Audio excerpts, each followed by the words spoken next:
Sabi ko sa iyo. Sa sitwasyon ni na Pedro, ang ginawa natin, Panginoon, diplomasyon muna, kinausap muna sila. At nakipagkwentuhan, nakipagchika-chika, at pagkatapos sa kanya niyaya. Pero hindi naman automatic na sumunod. Diba? Anong sabi ni Simon Peter dito sa verse 5? Magdamag kaming... Sumagot si Simon, Guro, magdamag po kaming nagpagod at wala kaming nahuli. Ngunit dahil sa sinabi ninyo, iuhulog ko ang mga laman. Pero nung una, hesitant siya at tumili siya. Magdamag na nga kaming nanghuli. Wala lang ang tulog. Dahil hindi na nga kami nakakuha ng mga isda. Sinabi mo, iuhulog natin. Pero ano kaya tingin nyo? Talaga kayo totoong sumunod siya ron? Yung oras na yun, talaga kayang ano niya yun? Parang sarang pumalag pa. Susunod Sa pilitan. Natural yun. Sa pilitan. Dami na susunod ka lang din, papalag ka pa. Sige na. Alam mo, wala. Sige, Kuya Hermin, nakita mo na nga may kita ulit. Nay, bumili ka nga ng sa loob. Kumuha ka nga ng tubig. Magdala ka dalawa. Buhatin mo. Maraming kapag hindi kayo makakilala, magsisimula kayo ng gulo. Baka mag-away kayo niyan. Baka sabihin sa'yo na ganyan. Mabigyan ka muna at Lalo't may authority yung parang pag sinabihan mo ng ganito. Parang nag-uutos. Oo, nag-uutos ka talaga. Nag-ignite ito ng argumento at pinagsisimulan ito ng gulo. Pero kung papansinin natin yung pagkakasabi ng Panginoon kay Simon Pedro na dalikat na ihulog mo yung uwan. Kumbaga hindi naman pautos yung sinabi niya eh. Kumbaga parang nakikiusap siya na ihulog mo yung lambat. Diba? Kung papansinin mo yung paragraph niya, hindi siya pautos. Matitingnan mo. So hindi daw pautos na sinasabi rito. Sumagot si Simon, Guro, sabi niya sa verse 4, pagkatapos niyang magsalita ay sinabi kay Simon, tumalaot kayo, ihulog ang mga lambat upang manghuli. Amen. Halimbawa, ano naman kaya sa buhay daw natin, sa mga insidente na nangyayari sa buhay natin, sa bahay, o kaya sa trabaho, na tingin mo yung ginagawa mo ay useless, kahit anong utos ang gawin sa iyo? Amen. Hindi ko makaya. Ulit niya kaya. Sa tingin mo parang walang halaga ang lahat ng ginagawa mo sa trabaho, sa bahay, kahit na anong utos ang gawin sa iyo. Utos ng utos, parang baliwala pa rin. Parang useless pa rin ang paghihirap mo.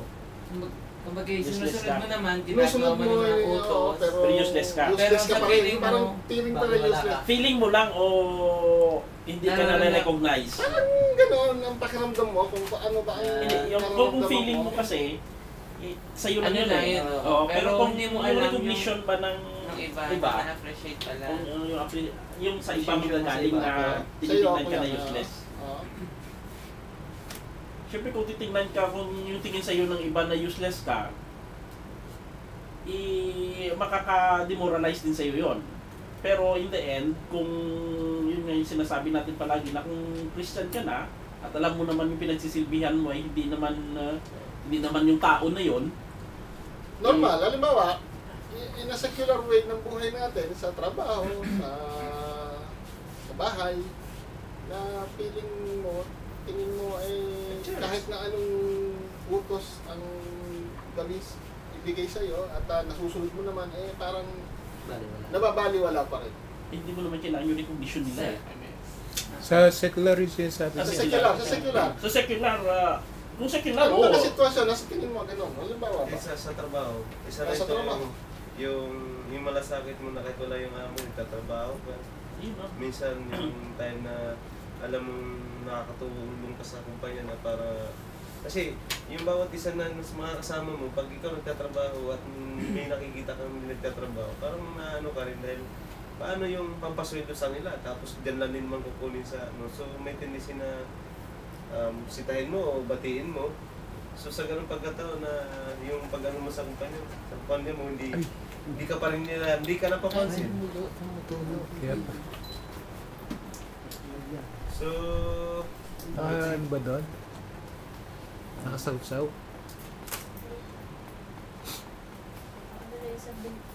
Nakasawsaw sa balde yata. So So dumarating yung time na tulad ko kanina. Kaya pakikabi mo muna yung ano kuya, yung kurtina. Kuya! At dumating yung time na tulad ko ng kanina na yung sa trabaho namin. Ang mali talaga yung modern namin na sabi niya, binigyan niya ako ng drawing. 3 araw na namin ginawa. 3 kami gumagawa, kanya-kanya kami gumano. Pero yung aking ang pinakamalaki. Nakalagay nga po sa timba. Dumating yung time na ito na, tapos na. At okay na trabaho, okay na. Kasi ano lang siya, yung fleet lang ba siya na gano'n, tapos may design na siyang gano'n, kudrado-kudrado. Yung kudrado-kudrado pala na yon ay nakalagay pala doon sa gilid. One side glass. Hindi ko tiningnan yun. Ang tiningnan ko yung plain ba pagkayari.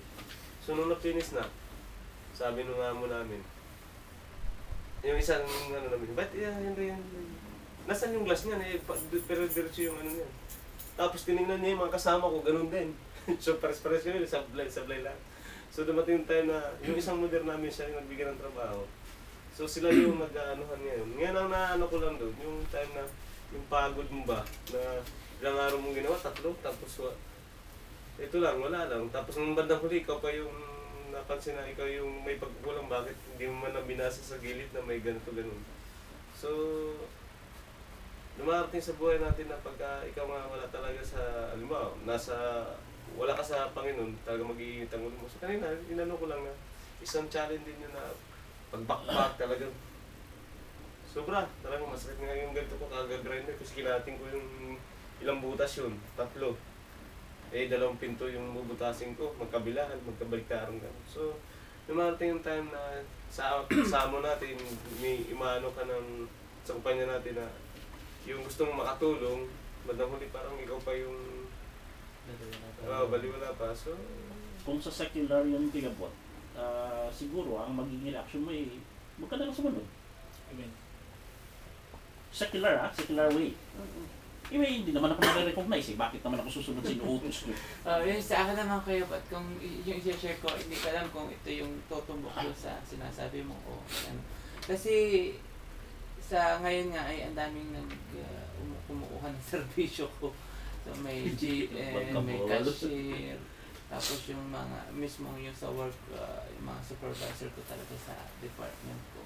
Kaya minsan pag sabay-sabay ang utos, tapos natuturbente ako na gumagawa ako ng, kasi kahit sa mga meetings, ako yung isinasama ng GM para mag-minutes. Take ng order mo.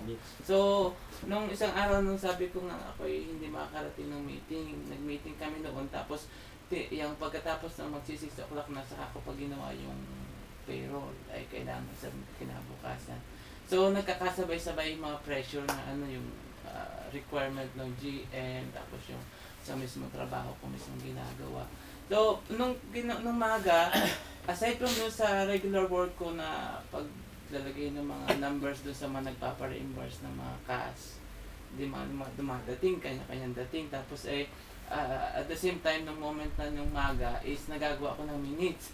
Tapos yung namang boss ko na chief accountant namin is papagawa naman ng letter na iba para doon sa kung ano. Basta nagkakasabay-sabay ba. Tsaka kumbaga sa akin, nape-pressure ako. Tapos yung gusto nila na sila yung unahin, hindi ko na magagawa. Sabi ko nga doon sa GM ko, tawag ng tawag. Hindi pa po tapos kasi marami mga inuutos, mga intervals, ganito. I need that. So, kumbaga, hindi mo ba prioritize yung gusto mo? Nasabi ko nga, doon sa punto na yun, nasabi ko nga, hindi ako computer, sir, na agad-agad masisynchronize yung trabaho ko. Sabi ko, nag-iisa lang ako. Hindi magic to. Oo. Okay naman, hindi naman siya nagagalit na gano'n kahit napagsabihan ko kahit sa GM na wag mo naman akong yung agad-agarin dahil meron din akong trabaho dito at madami pa rin mga lumalapit sa akin. So, ang ibig ko lang sabihin doon is pwede mo naman silang mapagbigyan o masunod sa utos mo pero one at a time. I-consider ba nila yung yung ginagawa ko naman talagang sa accounting as yun yung talagang trabaho ko, mga extracurricular ko na lang yung ibang mga hinihiram ako. So, yung consideration na ba na maaaring ito'y may busy pa sa trabaho, although nape-pressure din siya dahil kailangan nung may-ari yung minutes dahil yun yung transition ng CMA at yung pag-move ng kanilang bagong agency. So, yun sinasabi, yung pwede mo naman sundin, pero bigyan mo ng oras. Yung ganun. So, yan ang mga sitwasyon. Minsan ba nararamdaman din natin na in spite of that effort na nasusunod natin yung kanilang mga utos, nararamdaman din ba natin na parang useless? Wala lang. Kasi ganun eh. Basta kasi na hindi mo nasunod, parang, okay, bigay mo sa iba. Parang, inutusan ka, tapos kawat hindi mo natapos, hindi mo na kukunin siya, bibigay niya. Parang useless ka, kahit anong hero. Ako, pero ba't may share din ako like my case, halimbawa. Yung general manager is okay naman na recognize. Yung ano lang, yung peers mo ba, yung kasama mo doon sa department, parang tingin sa'yo ganun pa rin. Pero yung hindi ka nila recognize dahil nga parang yung basta yung tingin nila masyado silang mataas eh. Kung ano. So ang inaano ko lang na iniisip ko na lang na sa bagay, big boss naman ang nakaka-recognize. Wala naman akong pakialam sa inyo kung hindi nyo naman na-recognize yung effort ko. Kasi parang sa akin nangyayari. Pero dumarating yung oras talaga na nadadown ka rin. Oo, nadadown ka rin. Pidan, mayroong natanong sa'yo. Yung kumbaga makikita mo yan kapag kasi kung talagang may hinahabol na oras, huwag kang sasama ang loob kung ipapasa sa iba. Dahil nag-aabot din nga. Hindi ibig sabihin na binaliwala ka. Kasi to the fact na halimbawa, binigay siya yan ilang days, hindi mo pa rin magawa. So, nandun pa rin yung ano nung amo mo sa'yo. Kaya lang, dahil pressured siya doon sa time na kailangan na matapos,